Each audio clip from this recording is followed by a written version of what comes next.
Hi there, Virgos. Thanks so much for tuning in. I'm Astrogirl, and we're looking at November 7 through 13. This is going to be one of the most exciting weeks we've had in a very long time. Not only is it Melbourne Cup Day on Tuesday, November 8, but it also happens to be the US election. In one corner, we have Gemini, Donald Trump, and in the other, we have Scorpio, Hillary Rodham Clinton.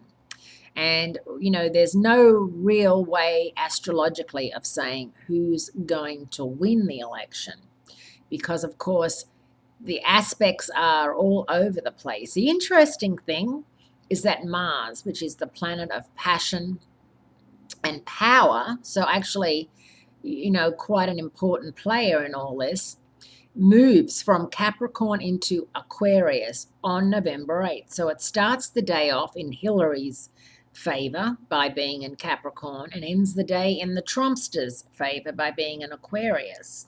So that is kind of interesting. The sun is in Scorpio, and we also have Venus in Sagittarius, Mercury in Scorpio. So both Hillary and Donald have excellent aspects astrologically, apart from each other and on their own. So there's no clear winner whatsoever. It's going to be down to the voters, whether they come out in droves or not, because of course in the US voting is not compulsory like it is in many other countries.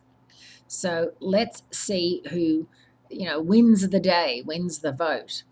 And it's also not like any other country where the person who gets the most vote wins.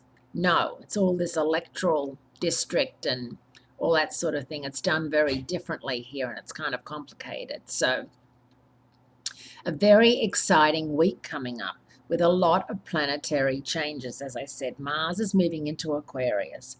Venus moves into Capricorn over the weekend.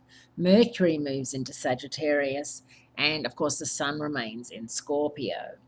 Now, Mercury in Sagittarius tends towards the dramatic, tends towards exaggeration and being very exuberant in storytelling. So you've just got to be aware that if you're dealing with someone who's a Sagittarius or an Aries or even a Gemini, that the story about the fish they caught, when the fish might have been this big, it's like this big.